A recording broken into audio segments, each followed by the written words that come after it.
The legends that surround the Wild West's environment include tales of gunfights, outlaws, and deaths that remain a mystery. One name sticks out among the legendary figures of this time period: Johnny Ringo. His life and death are shrouded in mystery, despite his notoriety as a violent criminal. Is it possible that he took his own life, or was he murdered? Who was it that pulled the trigger in the end? In this video, we dive into the mysterious circumstances surrounding Johnny Ringo's passing in an effort to solve one of the Wild West's longest-standing and most perplexing unsolved mysteries. In the year 1850, Johnny Ringo, the fifth and youngest of 5 children, was born in the state of Indiana. During the height of the gold rush, his family followed the herd to California, expecting they too would become filthy rich. However, things were not easy for the Ringo family, because Johnny's father went away when Johnny was still a little child. This made life challenging for the Ringos. Ringo's life was irrevocably altered as a result of this enormous loss, and there is considerable speculation that it was a contributing factor in his later spiral into criminal activity. Ringo, who was having trouble identifying his place in the world, experimented with a variety of careers, including farming, mining, and even acting at one point. On the other hand, Ringo did not find the work he was meant to do until he realized he had a natural ability with a firearm. His remarkable marksmanship immediately earned him a reputation as a sniper, a skill that would serve him well in his following endeavors in criminal activity. His reputation as a sharpshooter served him well in his subsequent criminal endeavors. Ringo uprooted his life and moved to Mason County, Texas in the year 1869, leaving his family behind in California. There, he developed a bond with Scott Cooley, who had previously served with the Texas Rangers and was rancher Tim Williamson's adoptive son. Ringo's decision to live a life of crime led to his involvement in the bloody struggle that came to be known as the Mason County War. This bloody conflict broke out after 2 American burglars were lynched by a crowd in Germany, and it escalated when a German farmer shot and killed Tim Williamson. Ringo and Cooley's assistants orchestrated an ongoing campaign of terror directed at their competitors. Ringo's involvement in the slaying of James Chaney was one of the many people who lost their lives as a direct result of the violence that occurred during this time period. After some time, Cooley and Ringo were arrested for the murder of Charlie Batter, but with the assistance of their friends and acquaintances, they were able to evade capture. Despite the fact that the fight came to an end in November 1876 after countless casualties, including what is thought to be the death of Cooley and Ringo's captivity, Ringo's voyage did not end there. After that, he became a lawman in the town of Loyal Valley, Texas, before eventually focusing his sights on the state of Arizona. Ringo came to Cochise County, Arizona Territory in January 1877, accompanied by his friend Joseph Graves Olney, who went by the moniker Joe Hill throughout his time in the territory. Ringo first met Sam Purdy, the editor of the Tombstone Epitaph, in Tombstone, Arizona. Sam Purdy was the editor of the Tombstone Epitaph.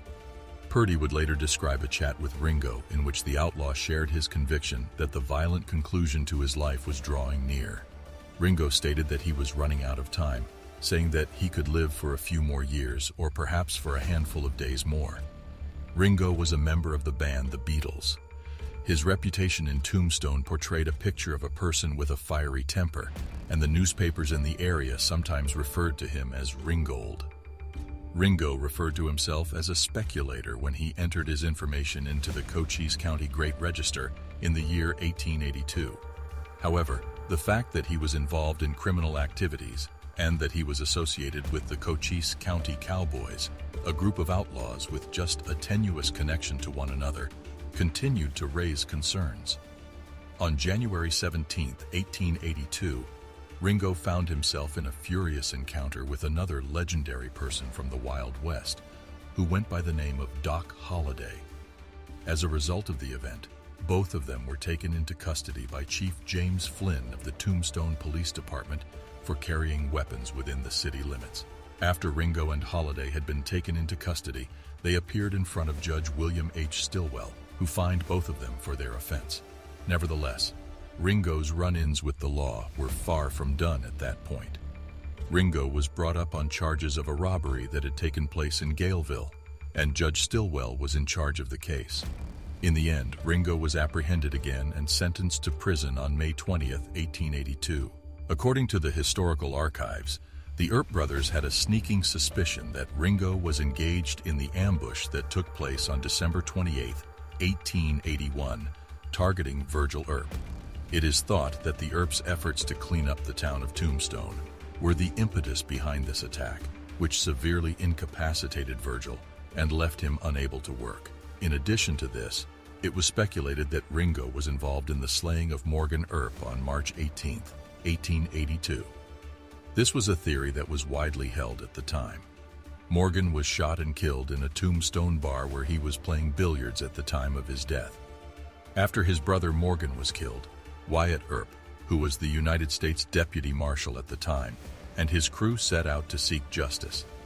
Frank Stillwell, who was allegedly involved in the ambush of Virgil and the death of Morgan, was involved in a confrontation with the federal team, and the gunfight ended in a draw. Following this confrontation, Wyatt Earp and the other crew members began searching for the other persons who were guilty of the attacks.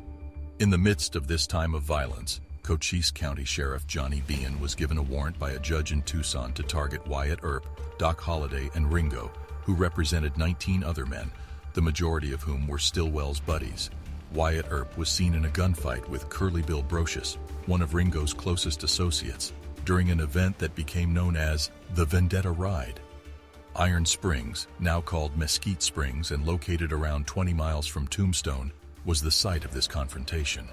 Wyatt Earp asserted that a guy called Florentino Cruz had admitted to tracking Morgan's murder and listed Ringo, Stillwell, and Brocious as the individuals responsible for the crime. Cruz was said to have identified Brocious, Ringo, and Stillwell as the killers.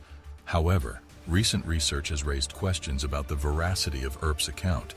The events that led up to Johnny Ringo's passing became a source of debate and curiosity that has continued for more than a century.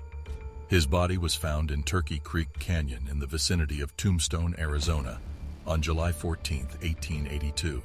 Ringo's death was officially considered a suicide despite the fact that he had been shot in the head. However, the circumstances surrounding his death continue to be the subject of discussion among historians and aficionados alike. In an effort to explain the unexplained circumstances surrounding Johnny Ringo's demise, numerous hypotheses have been proposed. One of these hypotheses attributes Ringo's death to the actions of Wyatt Earp. The supposed statement made by Wyatt Earp in July in Arizona on the shooting of Ringo remains contentious. Since the book I Married Wyatt Earp, which popularized this claim, has since been proven to be a fake, the origin of the remark is a mystery at this point.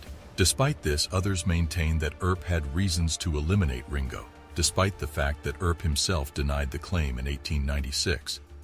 The Doc Holliday theory proposes that Holliday and not Earp was the individual who was responsible for the death of Ringo.